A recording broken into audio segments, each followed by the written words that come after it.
Welcome to the We Fucking Love Startups podcast. I'm your host, Troy Hammond, and on today's episode, we're chatting with James Fuller. James is the co-founder of Hnry, and you've probably heard all about it in the news because they recently just raised $35 million to fund their growth in New Zealand and Australia. Really hope you love this podcast as much as I did. Go off and subscribe and jump on and have a listen. Thanks so much.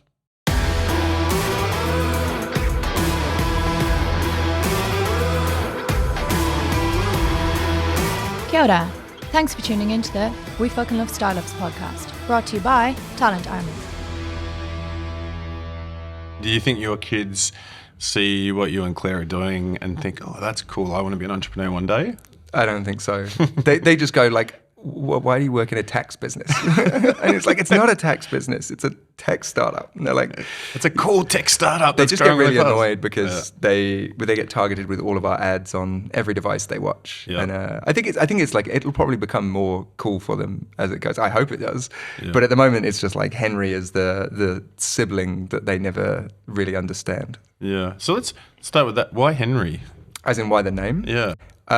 We crowdsourced the name back in whenever it was 2017. We loved the idea of having the name of a person and the kind of almost like the idea of a concierge, but a bit like Ask Jeeves, but less snooty. And so we actually put it out to the Wellington startup community and we said, what's the name of someone that is friendly and approachable and fun to be around and really knows their stuff? And someone came back and it says, sound like my friend Hnry. They're a super smart guy, really know their stuff, got great efficient ways of doing stuff. And then someone else jumped in and said, I've got a friend Hnry who's like that. And we love the name, but obviously domain names are expensive. So you drop the vowels out of it and, then we ended up with Hnry. Yeah, that's going to be one of the hardest things about starting a business is finding a domain these days. Yeah. It's a real pain in the ass. It really is. That's when you see the weird and wonderful names. Like we ended up when we first started, we had the .io domain name, the Indian Ocean territories, where all the best tax happens. Because that was the cool tech stack. It was. That was the cool thing. You got the .io. Yeah. And I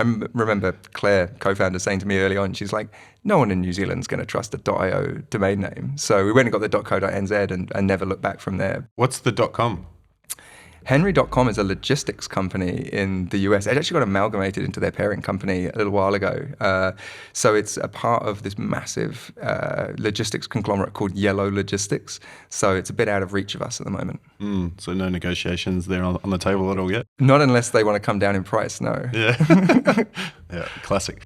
Awesome, mate. Well, hey, obviously you didn't grow up and attend school in New Zealand. I did not. Yeah, you're from the UK, right? Yeah, and I have one of those really generic accents. Yeah, you do. It's a little bit, it depends on, who I'm talking to and how much I've been drinking as to which bit of the accent comes out. Because where were you born? So I was born kind of southeast of England. I spent most of my life living in London, but we also lived in Bristol. I went to uni in Manchester and lived there for a good few years and then moved to NZ about 11 years ago now. Nice. And what made you move over here? My wife. Yeah, is she Kiwi? Claire? Yeah. So Claire was originally from Wellington, did her OE. We met working at a software company in London. And when my eldest was about a year and a half, life in London just takes a really more difficult turn when you've got young kids, getting around with a pram, those sorts of things. I was working stupid hours and we took the call to like, hey, let's go and try things in New Zealand for a little while. So basically packed up our stuff and I got transfer with work, which was really cool. And haven't looked back since. Awesome. And what were you doing then? I was a kind of tech strategy consultant. I ran kind of big global CRM projects. Yeah, because you started life as a developer, right? Yeah. I was, that was so long ago. I was laughing with someone the other day. My degree is called computation. And like no one calls it that anymore. So I have to say computer science, even though now I think it's called software engineering. But I did a computation degree and I was pretty terrible at it, I've got to say. Like I left university thinking, if I never have to touch a computer again, it'll be too soon. And I actually I was like a sales assistant for traveling salespeople for a while. I did a bunch of different jobs, worked in the billing department of a phone company, and then ended up winding up back in development again when I moved back to London from Manchester. And that was the software company that Claire and I met at. Yeah, what language are you using? It was a bit of .NET, and it was a bit of it was kind of back in the day. It was like, what was it? .NET, a whole lot of SQL. Like I sort of did a whole bunch of database stuff for my sins at university, and still dabble with a bit of that stuff now. But very quickly realized that when I looked at the people around me, I was just not diligent enough to learn what they were learning, like all of the new languages and everything, all the new frameworks. And so, it just became a point when I was like, I'm not going to have a long-term career in software development. Did you realize early, you're like, all right, I'm going to be an entrepreneur one day? Or?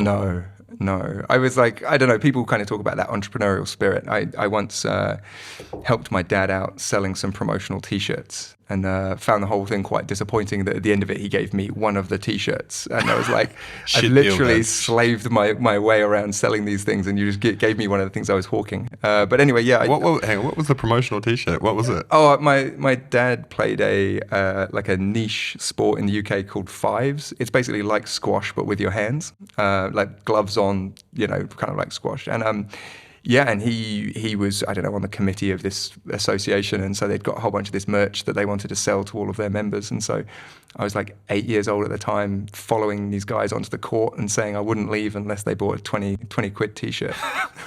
So I was nothing if not relentless. That tenacity has helped. But I think my sales pattern may have improved by now. Yeah. And so you moved to New Zealand, right? Yeah. And then you went into more of was it dev role again? No. So I was, when we left London, I was working in a Big Four consultancy, doing this kind of tech consultancy stuff, and then kind of transferred across with the same company to Wellington, and similar sort of thing, but just smaller scale. So running projects, doing strategy work for private and public sector, and then moved on from another consultancy, wound up after a while doing kind of contract work, just freelance, doing kind of, I was actually coaching a few startups. And that was like a collective of you, wasn't it, from memory? It was supposed to be a collective of us. It was actually just Claire and I, and we were basically doing contract work, and that's how we kind of got a bit tired and frustrated by the admin that came from being a contractor. And we'd gone down the usual road that most people do of, you go and get a traditional accountant, they sign you up for whatever flavor of accounting software they favor.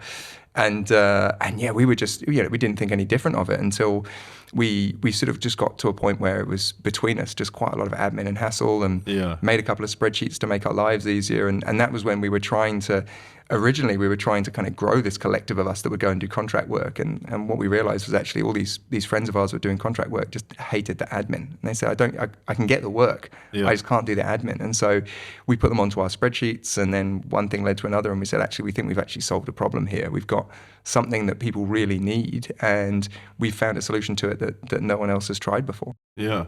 And so it's funny, right? Because a lot of times when I talk to a founder or see a startup that's blowing up, you think, shit, they've come around quick. But the reality of the scenes, they've been behind the business for years, like trying to carve it out, and then get to a point where everyone starts knowing about them, and they're like, well, the last 10 years I've been working my ass off.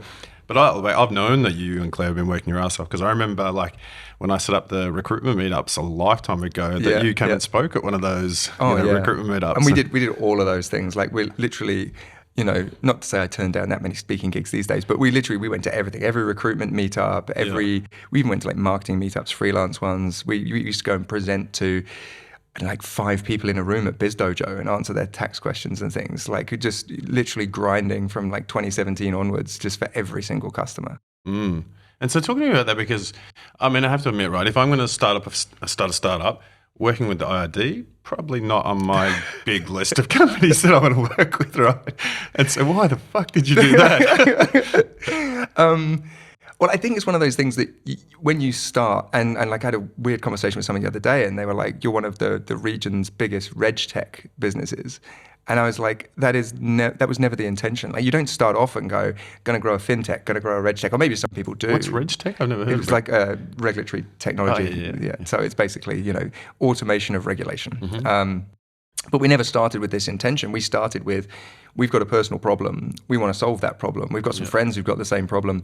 And it really just got to a stage where we were solving this problem for a few people, and we said, well, actually, what's a way to make this easier? And so combining together not only kind of the admin side with making the tax payments, doing all those calculations, all of that stuff was it's almost like a natural progression. I think the first time we ever spoke to IRD, they were sort of, I think, stunned that these people were like, hey, we've got like a handful of customers and we want to go and pay their taxes for them. I just think it was a really odd thing for people to start with. I remember even we took legal advice. Claire and I went to a lawyer in town and we said, hey, we've got this idea. We want to pay and file other people's taxes. Like, we literally want to pay all their taxes in real time. Is that legal? And the guy's like, I have no idea. And he's like, I don't even know the first place to look to work out whether it's legal to pay someone else's taxes for them. And that was literally where we started. It's like, and I don't like the whole word sort of category defining, but like when you're literally forging that path, you have to look at how are you actually going to go and make this problem go away? And just one of those things happened to be, working with IRD, who have, I got to say, over the last couple of years been so supportive and receptive of what we're doing and where we are now, which is we now contribute over 1% of the entirety of New Zealand's tax revenue through our platform. So, we've got a great relationship with IRD and very different from maybe 5 years ago when they were like, who are these two people who want to pay other people's taxes? Wow. So talk me through that, right? Go back to your two people, right? You've got this spreadsheet, your friends are saying, yeah, this is a thing, and we like this. What's the process like? What did you go through? Had you tried things before? I know that you'd done a little bit with like Credo HQ and the likes. Had you had some experience in this space and you knew what you were doing, or you were just like, oh, fuck it, let's just try? It's a little bit of both, right? Like, so I'd been coaching at a bunch of the startup accelerators for a while, working for Creative HQ. I worked on a bunch of their sort of things like Lightning Lab Electric. I did one of the coaches on the first KFA FinTech accelerator back in whenever it was 2017, and so I knew enough about kind of validating product market fit and like the structure of the approach. Like, how do you go and try and scale a business? I've been doing that coaching role for a few years, and so you have the kind of principle and you have the kind of the bare bones of it, but a lot of it was let's just try it, let's just see what works, and so. It's almost this combination of literally what we did in the short term right at the start was all manual. We were copying and pasting transactions into internet banking in 2017 and even the invoices, right? The website that we first span up, this WordPress website, this one-page thing, if you went and created an invoice, all it did was submit a form through to my email address, and then one of Claire and I would pick it up, we'd paste it into an Excel template, not even Google Sheets, like Excel, and then we'd click a button and it would generate an invoice that you would then attach to an email on behalf, and like literally every step of the way was purely manual. And then over the years, we just chipped away at that and said, okay, we can automate that bit and we can automate that bit. And sometimes it's about replatforming, but a lot of it is about, we always talk about like getting up to the rev limiter of what you can do manually before you automate and you can change gears. And even now, we still do the same thing when we're looking at new product lines and different things we're doing. It's like actually how much you can achieve with just manual human glue in order to validate a proposition. It's quite phenomenal. Yeah, because you'd have some interesting facets within the business with all the different stakeholders that you're engaging with at all times, right? It's complex, I imagine. Yeah. It's a lot more complex than I think we thought when we first started, which is interesting, right? Because I think you kind of, whether it's naivety or just blindness, you kind of come in and go, oh, I'm sure this will be fine. And like the resilience that we've built up over the last 5 years of like, you hit roadblocks with things, you find ways around, but there's almost like that necessity for you to find a solution to a problem that I think if we'd have sat down 5 years ago and said, hey, this is this whole piece that we're going to try and build, it would just be impossible. You'd just never get there. Yeah. So like any startup founder, right, you and Claire probably have worn 300 hats each over the years and then slowly been giving them away.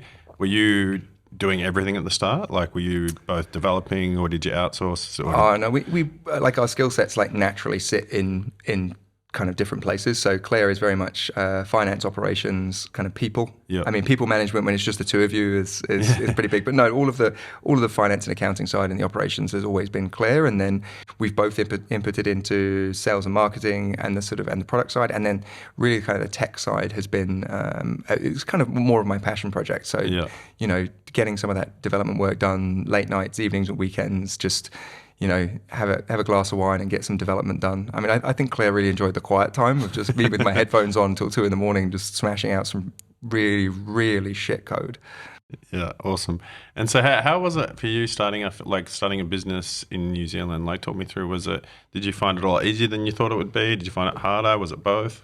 I mean, the great thing about New Zealand is that, that whole kind of couple of degrees of separation thing is so true. So the actual process of starting the business, it's just too easy. It's so easy to start. But I think the the availability of support is really, really good. So even just from a community and think back to those recruitment meetups, right? That must have been like 2017 or 2018 or something. We were doing those, and everyone is incredibly welcoming and supportive, which I think is fantastic. And especially Wellington, having a community that is keen for you to succeed and keen to see ideas get fostered is really great. And I think, we've always said, couldn't imagine starting a business elsewhere. Like almost just even mentally, the barriers to entry for two people who are not trained accountants to come in and disrupt the accounting industry. It just in any other country would have seemed like it would be an absolute uphill battle. Whereas in New Zealand, there's that attitude of like, yeah, let's go and do it. Let's, we can do this. And, there's that kind of spurs you on quite a bit. And you get a lot of support from other people who go, yeah, you can do that, even from a small starting point.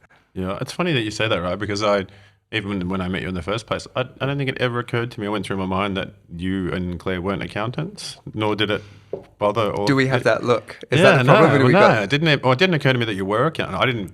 I didn't necessarily think you were accountants. I just didn't give a shit. Like it was an interesting product, and I was like, it solves a lot of problems in our space. So for the people listening that don't know what Hnry is, what is Hnry? So Hnry is an automated platform for sole traders that pays and files all of their taxes. So it's essentially the combination of the payments and bank account to have all your taxes paid every time you get paid. It's the software that runs your business. That means that you can get every tool you need to run your business and do that safely and compliantly. And then it's the actual accounting services itself. So we're one of New Zealand, I think Australasia's largest accountancies now, which again, not being from an accounting background is kind of a crazy thought. Yeah, awesome.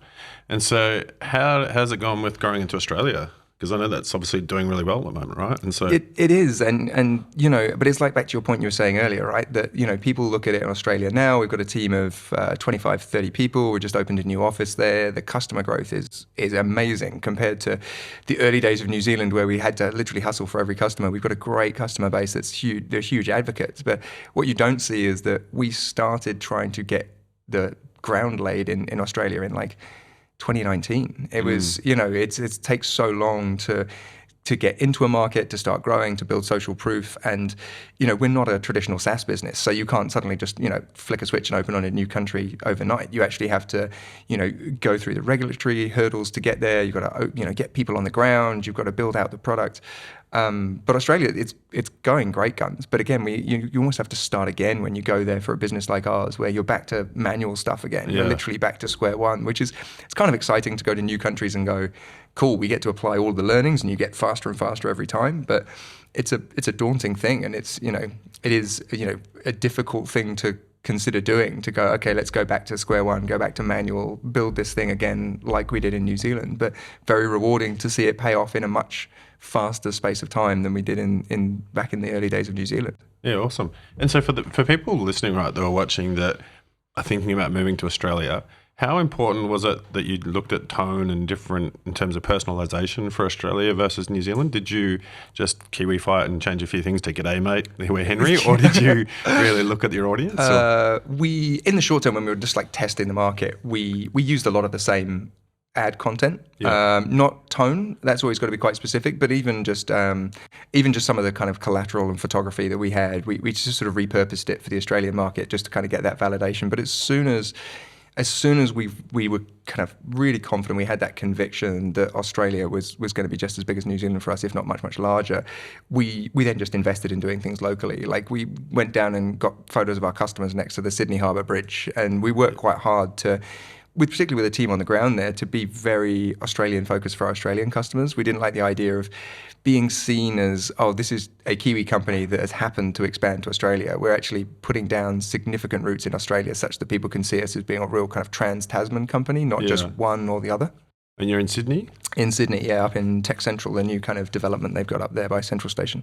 Is that where the new Atlassian building's being built? Yeah, that's right across the road. It's really exciting to see that come together, and New South Wales government have been super supportive, and great to actually have the office opening there 2 weeks ago, and Claire and I both went over. We took the kids with us, and it was a really exciting evening. Awesome. Sydney's a great place. It's have you done the Harbour Bridge climb yet?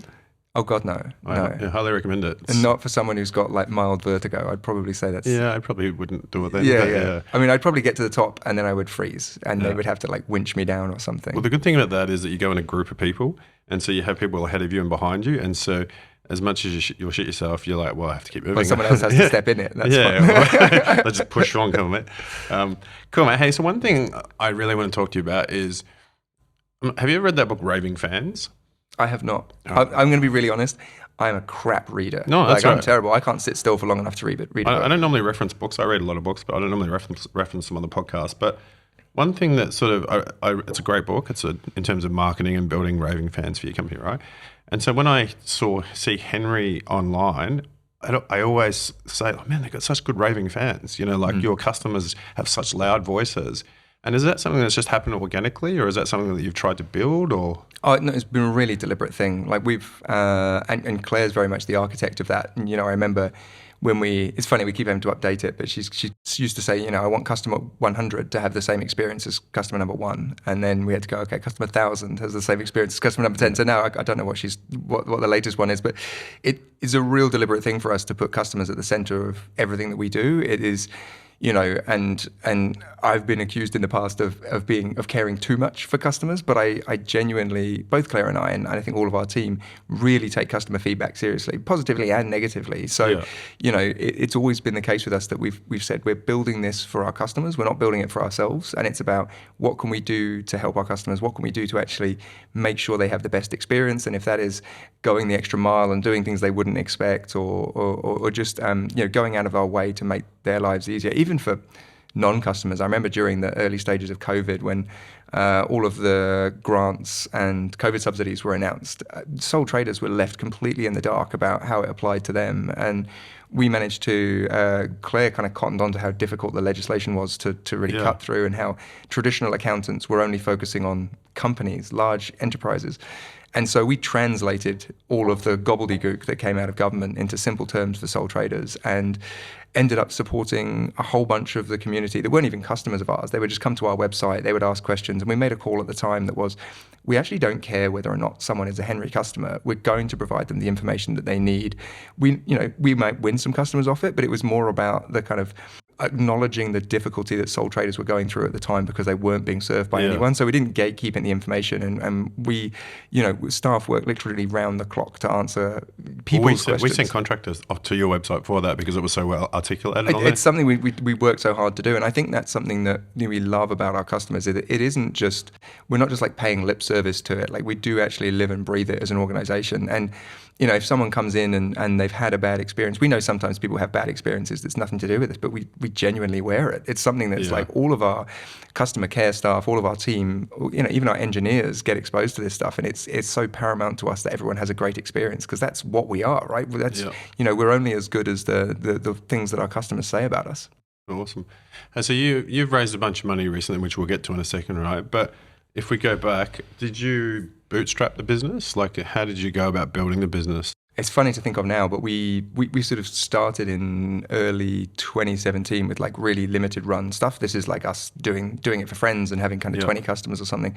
And at that point, it was literally evenings and weekends or around the contracts we were doing. So we would do, you know, customer support requests would come in and we would be answering them in between meetings at our existing jobs. And then you go home in the evening and you'd be like processing payments and doing stuff. And many a family holiday ruined by having to leave where you were to go and find Wi-Fi to then process payments. But yeah, that was kind of stresses for another time. But yeah, we bootstrapped all the way until the start of 2018. And then when we went through the FinTech Accelerator in early 2018, I think I quit my job at Creative HQ and went full-time unpaid into the business, and Claire followed soon after, and we were unpaid, both of us, for a significant period of time until we raised our first proper capital into the business. So we sort of took the decision as a family that we had to give this a go. And it's like, if we didn't properly invest ourselves in it, we would kick ourselves if it, you know, it's like, do we have enough savings to last ourselves like 3-4 months? And can we scrimp on everything we can so that we give this a go? And we give it a concerted 3-4 months, and if it doesn't work, then we go back to doing what we were doing before. But we have to try and make it work. And you know, luckily it worked for us, and we were able to start paying ourselves later in 2018, like I think slightly after we started paying other people. But you know, that was from there on in, it was kind of you know, venture backed essentially, which takes some of the pressure on, but also puts some other pressure on at the same time. Yeah, the microscope comes down pretty quickly on your revenue. Yeah. But I think that's a massive move, right, for your whole family to say, all right, we're in this startup and we're not going to take any money, and then you start hiring people, and then they're getting employed, and you're writing these employment contracts, and you're seeing how much you're paying people, and you're thinking, well, they earn more than our whole family. Yeah, and just sort of even when we raised money the first time, startup founders in particular do not get paid well when the money comes in, because no investor wants to give you a whole bunch of money so that you can pay yourself. They actually, they write it into the contractuals that they limit your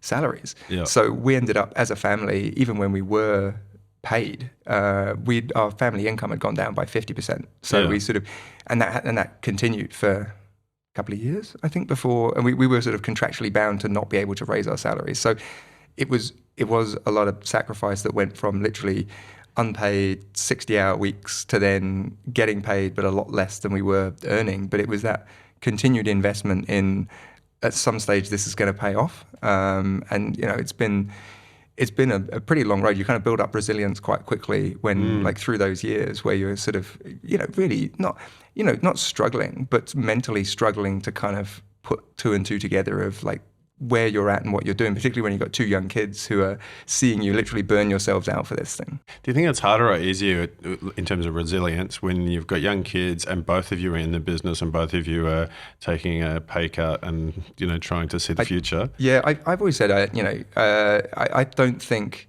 and I think Claire will probably say the same thing. I hope she would anyway, in that I don't think we would have got to where we are today if it wasn't for having each other be in the business. We'd previously worked together, but in different kind of departments of the business. And I think couldn't imagine being on this journey with someone who didn't have the context of what you were going through. And you imagine, like, if it were just Claire in the business and she has a day of it and comes back and is able to articulate what's been going on, but I can't do anything to change it. And I'm literally sitting there just nodding along like, oh yeah, investor meetings, that must be stink. I had, I don't know, big project management meeting today or whatever. You're just going to be so on two different planes as to where you're at. But actually being with your significant other and having the joint resilience to go, no, we're both in this together, and you can lift each other up when the other one falls down and support each other is huge. It's such a, I'm sure if we were not sort of together as husband and wife or as partners, we would probably have walked away individually years ago, just because it is so tough. And I've got massive respect to anyone. People say to us, how do you grow a startup with your significant other? And I was like, how do you not? Like, if you've got a startup and your significant other doesn't know anything about that world, it's such a weird place to be in. And I credit the success of it to the fact that it is the two of us, and you do have that shared experience and that shared resilience. And coming out to where we are now, and you can look at the success of the last few years and go, we did that, not I did that and you were on the sidelines or whatever. But it was like, actually, we both did that and could not have done that without each other. Yeah, it's definitely tough when you're starting a business, right? And you're going home and it hasn't gone your way, and you don't even want to talk sometimes, right? And you go, and then you have to be a father or a husband. We don't have that problem. Well, I don't have that problem. I'm just literally verbal diarrhea 24/7. But no, I think it is interesting, right? And it's kind of like trying to balance that stuff. And certainly has got easier as we've done it for longer, that we've actually got used to how we work and how we best kind of speak to each other about stuff, and how we switch off, and where our points are that we can completely switch off. But I think it's always going to be, regardless of what you're doing, it doesn't matter how big the business is, when it's you and a significant other, whether it's yours or otherwise, building a working relationship is so important to know what the needs of the other person are, and what their sort of rituals and habits are that you need to be aware of when you're having those kind of conversations. Yeah, awesome, man. So I recently saw a graph online come out from Icehouse. I think I commented on it on LinkedIn. That showed this like true representation of hockey stick growth in terms of your results, in terms of revenue versus some other startups in their portfolio. And I mean, it looked like a VC's wet dream, on paper, if I'm honest. But, so talk to me about, like, how do you think you're able to achieve those like revenue numbers? Is there anything behind there that you can say, this is what people should do? Oh, it's so tough, right? Because, we're benefited by a bunch of stuff. Like I can, grit, resilience, hard work, tenacity, all that good stuff. Like, everyone knows those things, but do you think, let's stop there for a second, right? So before we answer this quick, there's a lot going around. I get this question all the time now. As a startup founder, they're like, well, founders that come to me and they're like, oh, well, what do I play the nice founder? Do I play the hard founder? Do I play this founder? Do I this player? And I'm like, well, you're just going to be authentically yourself, right? And I think people believe you when you're authentically yourself. And so don't try and be anyone else. But the ones that I see that tend to work the most are the ones that have a little bit more grit about them, right? And so you don't want to tell people you put grit on because then you just be unauthentic about it. But the ones that naturally have that resilience and grit nature about them tend to take off a little bit faster or, longer. It's not particularly as binary. I think you learn that grit and that determination, and it builds over time. And it's almost like, back in the early days, like the knockbacks felt bigger. Yeah. And we got through them, and you overcome those hurdles and the setbacks and some of the negativity you come across from various people, and you learn that that's not the be all and end all, and you learn to rise above that. And then so now the knockbacks are not as significant, and the kind of thing that knocked us back in 2017, not necessarily because of the stage of business, but just the amount we've been through, it's just put so much more in perspective. And so, I think it's something you develop over time, and I think you just have to be on that journey. You have to be prepared to develop it, and that you're not going to be able to succeed unless you develop that grit and that tenacity and resilience, which is a huge thing that I've ended up talking to a lot of early stage founders about, is actually becoming more resilient over time and being able to be honest about that with other people, because you've got to be honest about that journey and go, I probably wasn't resilient, 4 or 5 years ago. I had a career in business before then, but had never faced the kind of adversity of trying to get a startup off the ground. But now I would consider myself more resilient, but it's a journey to get there, and you've got to play different roles along the way. But to your point, being authentically who you are and being honest with people it's critical. We always say, like, we're not the finished product. I'm not sitting here going like I'm the world's greatest founder and CEO, and even at work, like if you have a day when I had one of these a couple of years ago where I was super frustrated.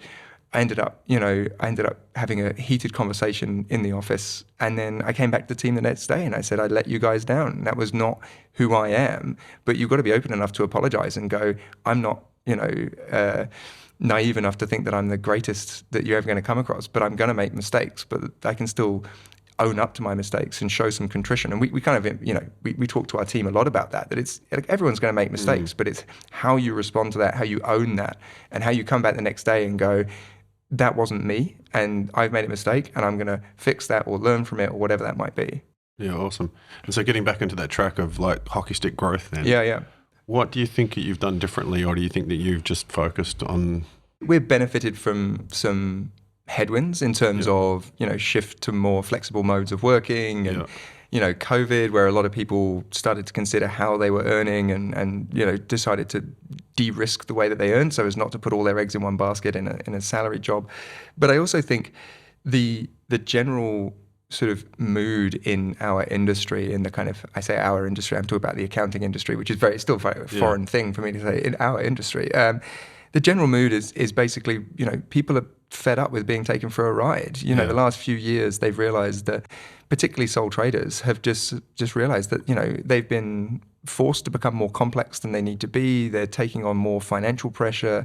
They're being bamboozled by jargon. And I think the groundswell of it has got to a point when people are going, I don't need this complexity in my life. I don't need all of this nonsense, And so people are looking at, rising cost of living and inflationary pressures and whatever. And they're saying, I'm spending so much of my time, my headspace, and my money on things that are not value add. They're not additive to my business. They're not additive to who I am. And then it's a pretty stark realization when people go, I've actually been led astray for quite a long time.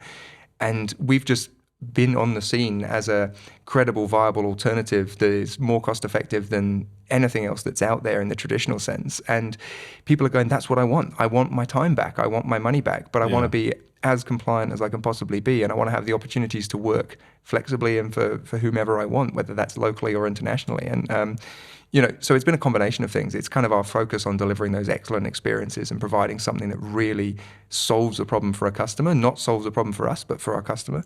But alongside some really good economic headwinds that and some sort of industry changes that basically are leading people to go, actually, Hnry does all of this stuff lower cost than what I would pay elsewhere. Why am I still wasting my time elsewhere? Yeah. So, and when your customer is like broadly like independent contractors, right? Does that mean that your product has to be quite across the board for everyone to be able to use it? Like, talk me through. Yeah, it's interesting. We kind of, so our market is everything from gig economy, freelancers, contractors, tradies, health and wellness, retail, real estate, literally you name it. Like we've got every possible job that you've ever heard of. There are self-employed people doing it. And so we early on, we had to take a decision. And I remember like our earliest version of our app was very much geared up at contractors, the kind of white collar contractors, BAs, project managers, engineers. And the whole thing was built around this idea of a contract, and you had start dates and end dates and various other bits that were very specific to that industry. And we very quickly realized when you've got your graphic designers signing up or your tradies, and they're like, none of this is relevant to me. So almost we have to create a platform that works for all industries. I mean, we have some industry-specific stuff. There's some interesting things we do in the film and TV industry because they've got some sort of interesting niches there. But for the most part, it's saying, well, actually, the art of creating something simple is about creating something that anyone can use. It's that thing, you shouldn't need an instruction booklet to open up and use this software. And so whether you're a tradie or a freelancer, you guide people through the process in a way that means that you don't have to tailor the software to a specific industry. And then it can be more appealing. You literally can appeal it to anyone you want to who can come in. And we do today. We've got, dairy farmers and contract milkers and others, particularly in New Zealand, that they can pick it up and use it because it all feels relevant. Awesome. And so I mentioned this before, but you've recently done a $35 million raise, is that right? 35 million NZ? Yes. Cool. I get confused about currency. Yeah, same. Because especially when we're talking about Australia, I'm constantly always thinking, all right, where did the money come from? Was it raised in Australia, raised here? So talk me through the process of that, because this is something that's particularly challenging for startups at the moment, right? Is like raising money. And so people are like, holy shit, what do I do? Do I hold off? Do I just keep bootstrapping for a while? Yeah. Talk me through the process of going through that raise. So when did that raise start? So we previously raised our Series A. We raised 16 million in early 2022. It was late 2021, early 2022.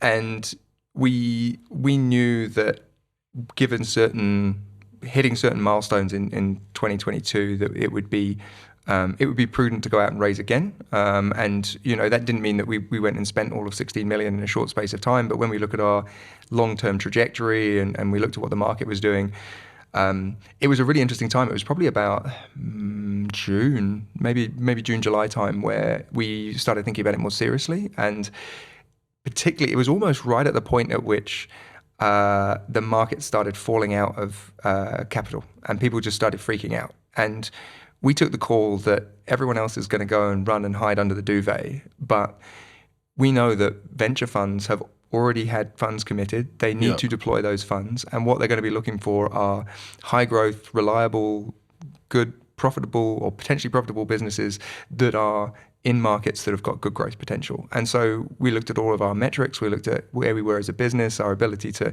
consistently hit our targets, and we said, actually, we're prime candidates to go out to the market now.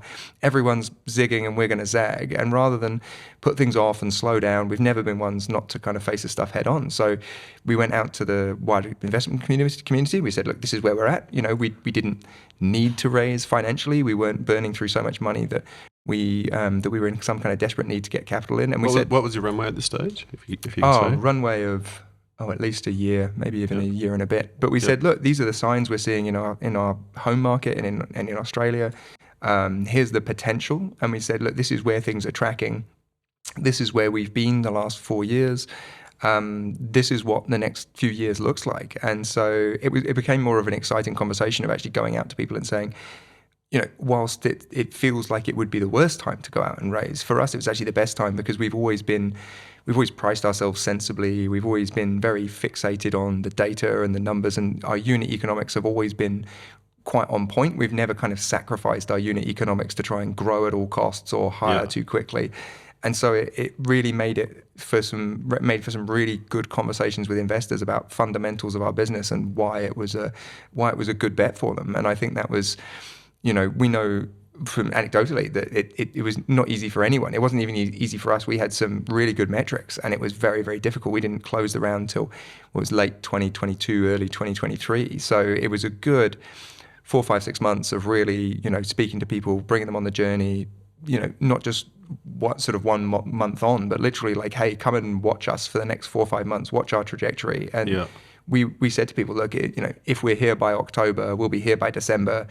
And, being able to hit those targets and show them that we were on track and actually ahead of forecast on a bunch of stuff, it just stacked up. And very, very grateful, really proud to have the investors we do in terms of having the follow-on investment from the likes of Left Lane and having Icehouse. And obviously we have EVP as our largest shareholder, but having Hnry come in as well is a huge, huge achievement for us. Like, we've known those guys for years, and having them come in and having them be excited about the business is, that's a really exciting thing for us. How's that, seeing your name next to like a bunch of their portfolio companies, right? That must be fucking cool. That's pretty mad. Yeah. And then getting intros to a whole bunch of people that you've just seen on LinkedIn and stuff. And they're like, hey, do you want to chat to these people? And you're like, yeah, okay. And then suddenly you have this like weird inferiority complex again when you're like, these are the cool kids. Yeah. Like, but it's amazing. And there's such a good fund. And they've been, we look a lot for cultural fit in our investors. We really want people that we gel with and that we, it sounds a bit trite, but like, could you go around to their house on a Saturday afternoon and just sit and hang out for a bit? And sometimes that's what you do with your investors. You just go and hang out and,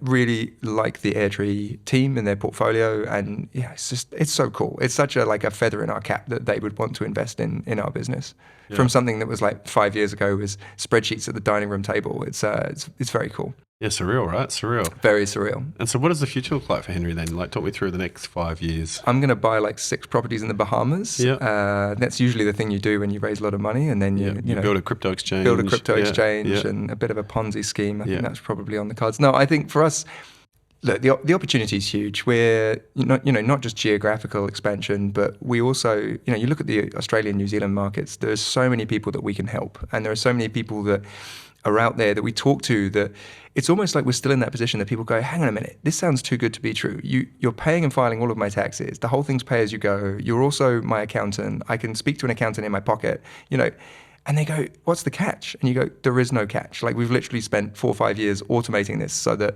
it's exactly what you need, and it's all fairly priced. And I think there's so many more people we can help in Australia and New Zealand. There are new product lines we can bring to market that we're very excited about. And then, for us, we know we're solving a global problem, and it's an exciting time with the kind of economical changes that we're having. It's an exciting time to be able to go out and go, this is literally problem solving for millions of people worldwide. And coming from a place where Claire and I know the problem intimately, like this was our problem. Like, we lived and breathed this. To know that we can solve that for so many other people is pretty exciting. Awesome, man. Awesome. And will it continue to stay Wellington, or do you think, are you and Claire looking at Australia now, or is it? Oh, we love Wellington. Like, Wellington's such a great place, not just for the people, but just as a place to raise kids is just fantastic. Like, I think the environment here is so good. And being from the UK personally as well, like, I don't find the weather here so bad. Like, people bitch about the weather in Wellington. Like, yesterday, obviously, cyclones notwithstanding, that was pretty horrendous, and North Island's been pretty badly hit. But on the whole, I just think there's so few places in the world like Wellington in terms of the atmosphere and the people that I can't see us really going anywhere. Yeah, it's such a good community of like people here. It is. Well, it's like, and that's the thing. I bump into you in a bunch of places and random recruiter meetups 5 years ago, and then here we are. And it's like, we've been randomly in touch for God knows how long now. But what I love about Wellington is that it literally is like 2 degrees of separation, and the randomness of bumping into people is something I really quite like about it. I wasn't sure about it at the start, but all of my past is in the UK, so it's not like I'm bumping into people from school. I'm literally bumping into work colleagues, friends, people I play footy with, and it's just really nice to be around a community that's very supportive of each other. Yeah, I remember being an early recruiter, and I'm an Aussie who moved from the UK here, and to build my desk or build my recruitment client base, one of my original managers just said, you need to get to the stage when you walk down Lambton Quay. If you need business, you can just walk down Lambton Quay. And I was like, what the fuck do you mean by that?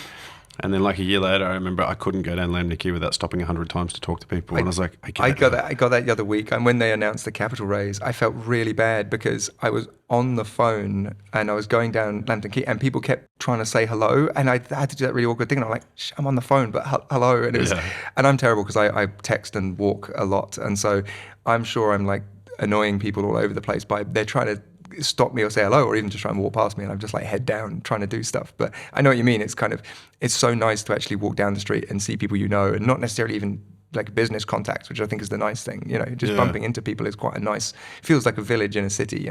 Yeah, especially when you raise big money and like people just want to come up and say congrats. That's the thing. That still makes me feel weird though. That's still like we're not like Claire and I aren't showy people, and we're not like sort of. I'm not going around like high-fiving people on Lambton Key. In fact, it's like we've gone the other way, that we go, right, hard work starts now. We've sort of. It's not. It's interesting because generally people kind of look at a capital raise and they go, oh, what an amazing achievement. That must be a great kind of pinnacle for you. And you go, no, now the pressure just gets even bigger. And now we've got to go deliver on stuff. It's a marker has been set, and we've got to go live up to that now. So what's quite exciting about it is it's kind of like it gives you that renewed vigor that you go and do the same thing again. You don't sit back and go, I just go high five some people and go sit in the park for a while. It's like I've got things to do. We've got to really scale this thing now. Do you have an exit strategy now, or is it undecided yet in terms of what the future looks like? I said to someone earlier, Claire and I are basically unemployable at this point. Like the idea of going and working for someone else, or not being involved in Hnry. Like so in awe of our team at the moment. They're just such a fantastic crew, and I just can't imagine a time when we're just not in this business in some capacity. It's almost like at this point there's so much water under the bridge, and we've done so much the hard yards and the blood, sweat and tears and the manual transactions to get it here. Like this is the fun bit when you go, cool, we've actually we've achieved the sort of the status of product market fit and scaling business. And now you actually have the opportunity and the capacity to go and really push all of the hard things that you wanted to do that you couldn't do back in 2017. And are you and Claire excited about wearing one or two hats now in terms of, I imagine your hats are largely strategy and investment, right? And so... A little bit, yeah. I think there's, I was saying to someone earlier that it's almost like we've come full circle, that for so many years, we were the ones individually pushing ourselves to go and to move fast and break things. And then as the business grows, some of that kind of gets a little bit lost. But now we don't wear as many hats, and we're not so focused in the detail. We can come out the other side and go, okay, now we're going to give everyone the permission to move faster, break things, and take the lead on strategic initiatives and things that we're doing, and knowing that we can apply what we've learned in the last 5 years to go and make those a success. So it is there's a renewed sense of excitement about our roles, because they're less about being in the detail of the day-to-day and actually going, okay, how do we really push this thing? Yeah. And what do you see? So when you're talking to people from VC funds or wherever it may be and mentors, what are you looking at them thinking, that's what I need to start thinking about next, or these are the areas that I need to personally grow in now? Oh, I think there's so many areas that, me personally, there's so many areas that I'm looking to grow in. Like just generally, I think our roles have changed so significantly. So we're now at the point where we need to be the ones who are kind of enabling other people to lay the foundations for their team. And it's not about us kind of diving in and going, do this, here's how you need to do it. It's going, saying to other people, how do you think you should put some guardrails around this thing, or how might you do this? And so you kind of, you're in that transition from player to player, coach to coach. And I think we're both kind of really enjoying the opportunity of being able to be a bit more outside in our own business. And that's the kind of growth that we can see, is actually, being able to then empower those people who are working with us and create like a very cool team that is not dependent on Claire and I literally like dragging it up by its bootstraps like we were 4 years ago. Yeah. Have you taken a holiday yet? We tried to take some holiday, yeah. Like every year we try and take holiday. We were going to take a big break in January this year, and then things got busy and we ended up cancelling our holiday after a couple of weeks. But we're potentially taking some holiday in April. But we're in that situation where, holiday has always been a bit of a nebulous thing for us, because you don't really take holiday. You're just not at work. Yeah, and you're just working from the beach. Working from somewhere else. And so we're actually thinking of having a proper switch off holiday in April, which should be nice. But we have to actually put plans around it and go, this is when we do want to be contacted and this is when we don't. Because we looked at it the other day, and particularly with the kids, we were like, we actually haven't had a proper holiday in like 6 years. Yeah. And like I was saying, in the early days, all of our holidays were interrupted by me saying, kids, we've got to leave the zoo now. Daddy's got to go and process some payments, so I need Wi-Fi. So, I think it's almost like for the kids actually going and having a couple of weeks away, proper switch off. It's a reward for them as well, because they've put up with, all the stresses we have, they've had the same stresses, and be nice to just turn off for a few weeks and give everyone a bit of a break. Yeah. Not least our staff, who could probably do with a break from us. Yeah, and raising money is tough, right? Too, like it's a big job. That there's almost that feeling of like weightlessness after it's finally done, right? There is, yeah, and it's a big, it's a really weird thing because you finish the actual. It's such a weird, it's like a climax, anti-climax thing, because you get all the contracts signed and everything else, and it takes months to get to that, and the wrangling and things, and you kind of forget. Someone reminded me one of the things that happened during our Series A and Series B, and you're like, I completely forgot that whole drama. But like all of these things happen, and then the contracts get signed, and then like the money arrives. But then it's almost like there's only that small window between, because as soon as the money arrives, you're like, okay, cool, now we go again, and now it has to go from here. So, I think that it's the thing that's really made it real is actually when you go out and you talk to the media and you kind of release it to the public. And actually the thing that was really exciting to us was the number of our own customers that commented on the LinkedIn posts and the media articles saying like, this is so exciting. Like, I'm so pleased to be on this platform. I'm so pleased to be using Hnry, and I can't wait to see where it goes next. Because that's the real testament to putting the customer at the heart of it, is when none of our customers jumped in and went, oh, that's it, they're going to go super corporate now, or, things are going to move slowly. They're all going, this was life-changing for me, going from what I was doing to Hnry, and I can't wait to see what comes next. Yeah, that's awesome, right? And I think there's key things that you sort of talked about here, right? So one, you're onto something when you talk to a lawyer and that you say, can we do this thing? And they're like, fuck, I don't know, right? Yeah. Definitely onto it. And then you're working with IRD to help change people's lives. But I think it's one of those products to me, and that was when I said raving fans, because I was reading a lot of those comments and thinking, a lot of these people are like, I don't know what I'd do without this now. I don't know what life would be like without it. And I think, testament to you and Claire and everyone that's been involved, you've done fantastic. And so, yeah, mate, well done. Thank you, man. Really appreciate it. And honestly, couldn't have done it without the support of the community. I think it's, especially in New Zealand, the wider recruitment community, the startup community, and all of our customers. Like, this is why it's been a success, right? We couldn't have done it without the support of others and the advocacy of others going and recognizing, hey, look, this is something that can be life-changing for people. So it's, it's taken a village, but it's fantastic payoff. Awesome, man. I look forward to buying your token next. Yeah, you can, when they foreclose on my hotel in the Bahamas, you can pick that up on the cheap. It's at rugpool.com.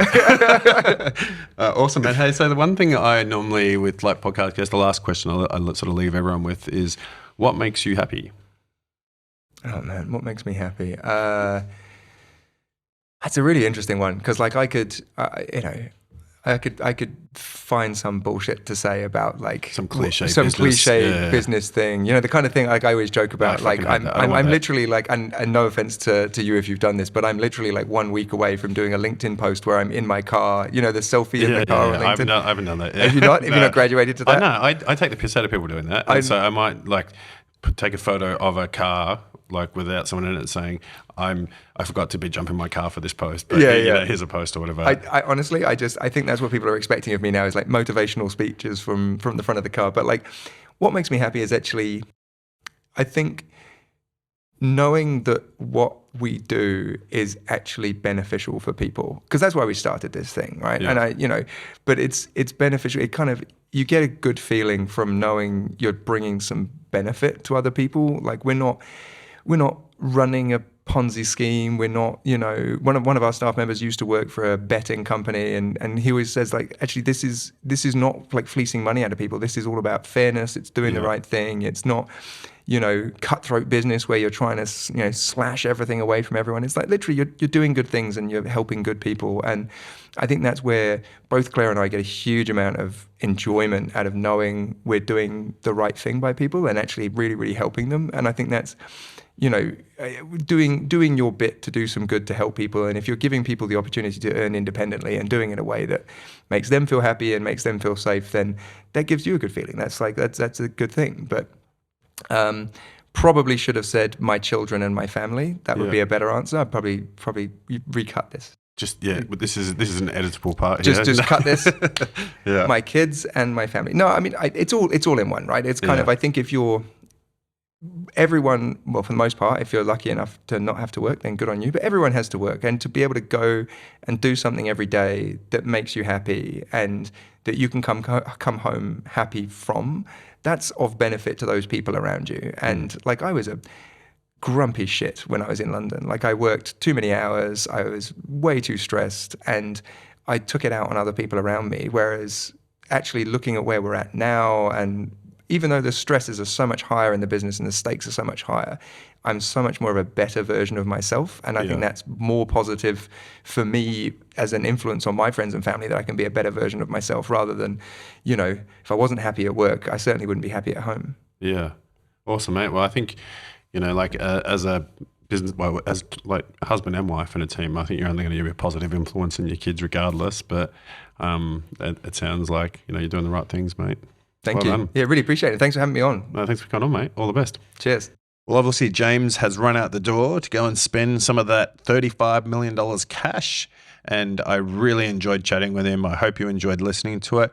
Just want to say thank you to everyone that's subscribing. You're really helping us to build this platform and find amazing guests to be able to bring on and share more with you. So for those that aren't subscribed, please jump on now and feel that guilt, and like and follow and share and comment and do all the things to help us build this platform for a community. This podcast is produced by John Otaka from Empire Films.